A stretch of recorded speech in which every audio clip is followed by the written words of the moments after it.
Guys, binibenta na ng pinsan ko yung Ford Territory nila. Bilhin nyo na kasi napakaayos nito. I got you ulit.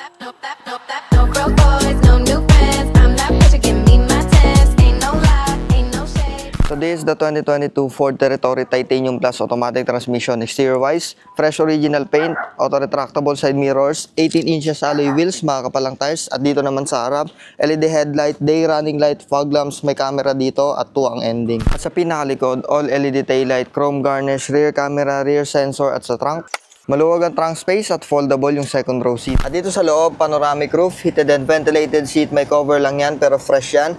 Maayos sa steering wheel, may mga controls dito, may adaptive cruise control, fully digital display with 39,000 kilometers on the clock only. Well-designed na dashboard, may touch ng wood dito, touchscreen infotainment system, wireless charging pad, automatic transmission, electronic parking brake, sports mode, lane keeping assist, automatic parking feature, bukod use at center console. At sa second row, okay ang leg, shoulder, and headroom, 6 foot ang height ko, meron siyang 2 air vents, USB ports at tumbler. At sa engine naman, it's a 1.5 liter 4-cylinder automatic transmission turbocharged engine. At yung kondisyon ng makina nito, napakaganda. Kakagaling lang nito sa kasa, pina-full PMS nila. Bagong change oil, lahat, everything, wear and tear parts, mga pangilalim, brake pads, everything. Kaya pag binili mo to, napakaswerte mo. Kaya kung hanap mo ay tech and budget friendly at the same time, this one is for you. For only 695,000 pesos, mauuwi mo na to. Open to for cash, trade-in and financing. Kaya tumawag ka na, reserve mo na to kasi napakaayos nito. Peace out.